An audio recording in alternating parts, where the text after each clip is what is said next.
અનેક વખત કોગ્નેઝિબલ ગુનાની ફરિયાદો નોંધાતી નથી। પોલીસ સ્ટેશનમાં આ ફરિયાદોના ઢગલા થઈ જતા હોય છે, પરંતુ પોલીસ કર્મચારીઓ આ ફરિયાદો નોંધતા નથી અને માત્ર ને માત્ર અરજી ઉપર જ તેની કાર્યવાહી થઈ જતી હોય છે। ત્યારે સામેવાળો જે આરોપી હોય છે તેને મોકળું મેદાન મળી જતું હોય છે અને કેટલીક વખત તો આ ફરિયાદ ન નોંધતા મોટું નુકસાન ફરિયાદીને થતું હોય છે। આવું અનેક વખત ગુજરાતમાં જોવા મળ્યું છે। ત્યારે એક આદેશ કરવામાં આવ્યો છે મુખ્યમંત્રી દ્વારા, તેની આજે વાત કરવી છે।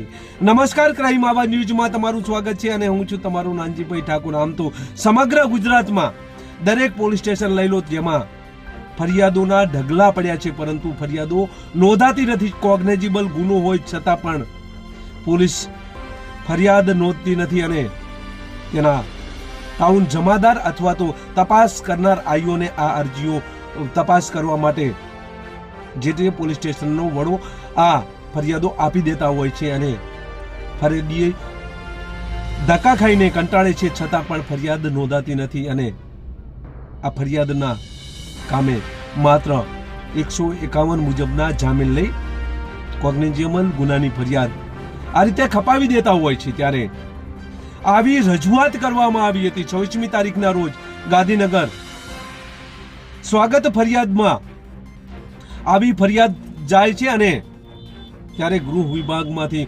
મુખ્યમંત્રી દ્વારા એક આદેશ કરવામાં આવ્યો છે। આ આદેશ તમામ પોલીસ સ્ટેશનને કરવામાં આવ્યો છે કે જે અરજીઓ મળી રહી છે કોગ્નેઝિબલ ગુનાની હોય તો તમે કેમ નોંધતા નથી?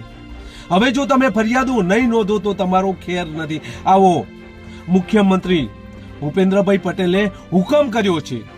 ગાંધીનગર ખાતે સ્વાગત કાર્યક્રમ ચાલી રહ્યો હતો, જેમાં એક અરજદાર રજૂઆત કરે છે। આ રજૂઆત એવા પ્રકારની હોય છે કે આ અરજદાર એફઆઈઆર કરાવવા માટે અથવા તો એફઆઈઆર નોંધાવવા માટે પોલીસ સ્ટેશનમાં જાય છે, પરંતુ તેની ફરિયાદ લેવામાં આવતી નથી। અરજદારને માત્ર અરજી લઈને તેનો ધક્કો ખવડાવવામાં આવે છે અને આ અરજદાર તાલુકા સ્વાગતમાં જાય છે। ત્યારે મુખ્યમંત્રી તેની વાત સાંભળે છે અને પોલીસ ખાતાના વડા અને તમામ પોલીસ સ્ટેશનના પીઆઈઓને એવી સૂચના આપવામાં આવે કે જે અરજદારો આવે છે, જે ફરિયાદીઓ આવે છે, તેમની વાત સાંભળી અને ફરિયાદ નોંધવામાં આવે અથવા તો જો ન નોંધવામાં આવે તો તમારી ખેર નથી। આવું આ પત્રમાં કહેવામાં આવ્યું છે, આદેશ કરવામાં આવ્યો છે। આ પત્ર તમામ પોલીસ ઇન્સ્પેક્ટરોને તમામ પોલીસ સ્ટેશનમાં મોકલી આપવામાં આવ્યો છે અને હવે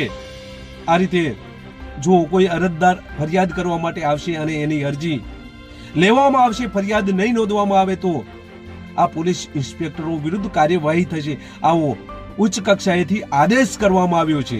ત્યારે તાલુકા સ્વાગતમાં આવા જ પ્રશ્નો 26મી તારીખે જોવા મળ્યા હતા। મુખ્યમંત્રી પણ આક્રોશમાં જોવા મળ્યા હતા। મુખ્યમંત્રીએ પોલીસ વડાને કડક સૂચના આપી હતી અને એક પત્ર લખી તેમને આદેશ કર્યો હતો। ત્યારે આ આદેશના અનુસંધાને નીચેના કર્મચારીઓને ગૃહ ખાતામાંથી પત્ર લખવામાં આવ્યો છે। આમ તો ઘણા પોલીસ સ્ટેશનમાં આ રીતે ફરિયાદોના ઢગલા થઈ ગયા છે, પરંતુ એફઆઈઆરો થઈ નથી। ત્યારે તાલુકા સ્વાગતમાં આ નિરાકરણ હાલ તો જોવા મળી રહ્યું છે। ત્યારે કેવા પ્રકારની આ પોલીસ ફરિયાદ નોંધે છે તે આવનાર સમય બતાવશે, પરંતુ હાલ તો આ હુકમ થતા અનેક ચર્ચાઓ જોવા મળી રહી છે। બસ એ જ, જો તમે અમારી ચેનલમાં નવા છો અને આવા જ લેટેસ્ટ ન્યૂઝ જોવા માંગો છો તો અમારી ચેનલને અત્યારે જ સબસ્ક્રાઇબ કરો, જેથી આવનાર લેટેસ્ટ ન્યૂઝ તમારા સુધી પહોંચી શકે। નમસ્કાર।